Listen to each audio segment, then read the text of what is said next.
doesn't the New Testament support slavery? This is a very interesting one, and I hope you enjoy. Good luck, Ryan. Thank you. Makes that sound ominous. Doesn't the New Testament support slavery? There's about half a dozen passages in the New Testament that encourage slaves to respect or obey their masters. And some people look at that and they conclude that the New Testament supports slavery. Does it? It's a simple question, does it? I think that when we think of slavery, we think the transatlantic slave trade of the 15th to the 19th century, where there were African men and women who were kidnapped from their homes and were transported in horrible circumstances across the Caribbean or the US. That's what we think. But actually that is different to the slavery that is mentioned in the New Testament. And so let me give you a summary of what first century slavery was like from a man named Murray Harris. I'm going to read a quote, it's quite long, try and listen and follow along. In the first century, slaves were not distinguishable from free persons by race, by speech, by clothing. They were sometimes more highly educated than their owners and held responsible professional positions. Some persons sold themselves into slavery for economic or social advantage. They could reasonably hope to be emancipated, freed, after 10 to 20 years of service, or by their 30s at the latest. They were not denied the right of public assembly and were not socially segregated, at least in the cities. They could accumulate savings to buy their freedom. Their natural inferiority was not assumed. Now, hopefully there you're already able to see that contextually, slavery in the first century might not quite have been what we thought it was. However, having said all of that, I'm sure that being a slave was still pretty darn sucky and wasn't something that you particularly wanted to be. And I'm sure that there were many times when the system was misused or abused. And so I don't want to dismiss that. So now, let's properly answer our question with 4 points about what the New Testament does, do, and say about slavery. Number 1, it condemns slave traders. It condemns slave traders.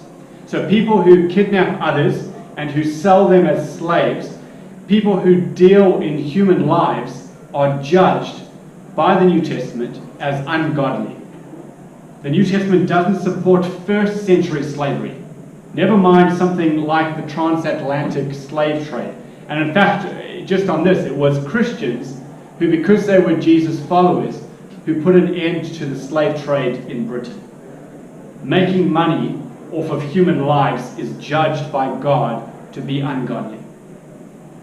Number 2, it encourages slaves to get their physical freedom if possible. It encourages slaves to get their physical freedom if possible. Now, if you support a system, then you would say, stay in it. It's good. Stay in it. But instead, we find someone like the Apostle Paul saying to slaves, if you can become free, then by all means take the opportunity. Number 3, it reminds Christians, that a slave master and slave are fundamentally equal before God. It reminds us that a slave master and a slave are fundamentally equal before God.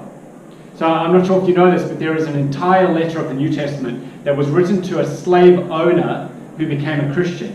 And in this letter, he's asked to remember that a certain slave of his, who also became a Christian, is to be considered by him as a dearly loved brother.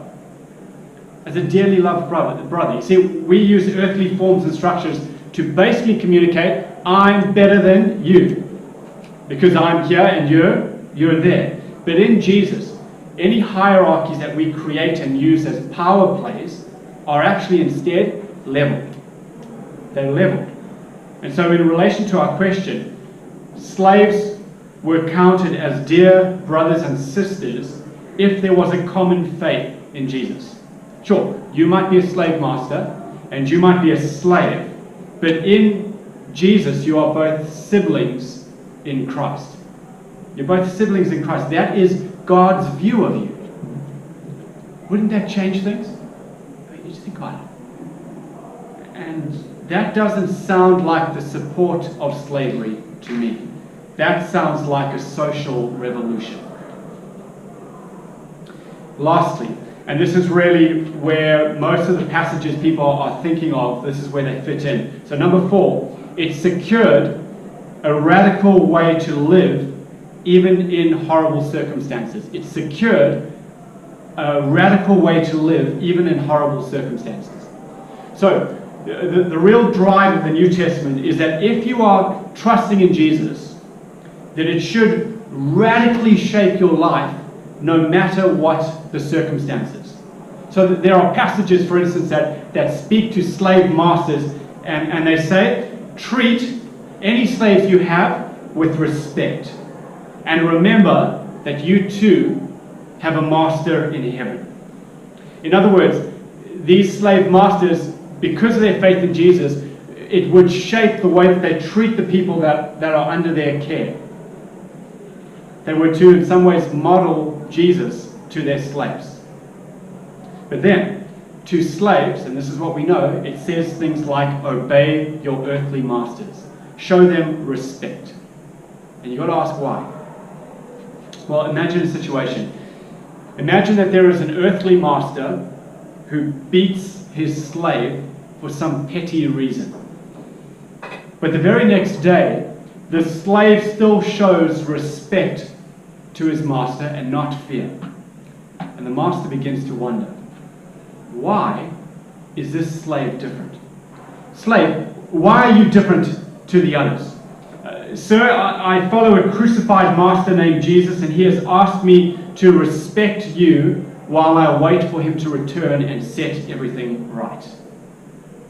See, the intention is that Christians, no matter what their social situations, are living lives that lead to speech about Jesus. Because these lives are so distinct and actually equip them to even be able to live in those difficult situations. Because this is the most incredible thing is that life knowing Jesus is so satisfying and the hope in him so secure, so certain, that it secures a radical way for people to live even in a terrible situation like slavery.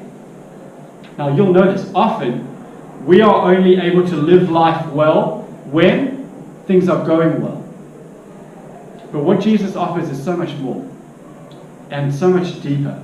A satisfied and secure life even when the circumstances around us are not great. And I find myself asking, what else can give us that? Can atheism? Can Islam? Can ATR? Summing it up, does the New Testament support slavery? 1, it condemns slave traders. 2, it encourages slaves to get their physical freedom if possible. 3, it reminds Christians that a slave master and a slave owner are fundamentally equal before God. And 4, it secures a radically different and satisfying way to live even in horrible circumstances.